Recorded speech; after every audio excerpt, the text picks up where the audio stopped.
Journey Bilaspur से start हुआ था।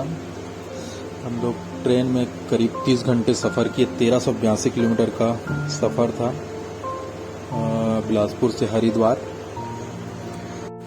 हरिद्वार हम लोग करीब 10 बजे रात को पहुंचे थे। वहाँ फिर रूम लिए। रूम लेने के बाद अगले दिन हम लोग बस का रिजर्वेशन करा के निकल पड़े हम लोग केदारनाथ के लिए। जो आप वीडियो में देख पा रहे हैं वो 250 किलोमीटर का सफ़र है। 250 किलोमीटर पूरा हरिद्वार ऋषिकेश होते हुए आपको केदारनाथ ले जाएगा। आपको बस वाला सीतापुर में ही उतार देगा। वहाँ से आपको अपनी गाड़ी, मतलब आप पर्सनल गाड़ी करके आए होंगे तो यहीं पास आपको पार्किंग एरिया में गाड़ी खड़ी करनी पड़ेगी, ठीक है। इसके बाद आगे जो रास्ता दिखाई दे रहा है वो सीधा जाता है केदारनाथ, और लेफ्ट साइड जाओगे तो तुंगानाथ का मंदिर पड़ता है, उधर जाएगा। 50 किलोमीटर है करीब यहाँ से। यहीं पे आपको गाड़ी खड़ी करनी पड़ेगी।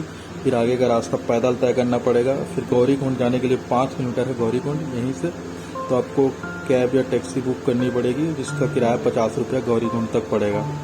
वहाँ से आपको 22 किलोमीटर ऊपर चढ़ना पड़ेगा, यानी कि केदारनाथ मंदिर की तरफ चढ़ना पड़ेगा। ये जो देख पा रहे हैं वो हेलीपैड है, वहीं पास हेलीकॉप्टर लैंड करता है। और जो देख रहे हैं आप, ये इतना भीड़ इसलिए लगा है क्योंकि केदारनाथ में बर्फबारी हो रही है और भीड़ काफ़ी बढ़ चुका है, क्योंकि सोमवार का दिन है, इसलिए काफ़ी तादाद में करीब 12,000 लोग आए हुए हैं आज, इसलिए भीड़ बहुत ज़्यादा बढ़ी हुई है। और ये लोग गौरीकुंड तक नहीं पहुँचे हैं। गौरीकुंड से पहले का है ये। गौरीकुंड से इन लोग को 16 किलोमीटर और तय करना पड़ेगा, पैदल यात्रा या फिर घोड़े पे, खच्चर पे, जो भी हो। हेलीकॉप्टर भी जाता है, हेलीकॉप्टर है, पालकी है, बास्केट है। इन सब का अलग अलग से चार्ज लिया जाता है ले जाने का।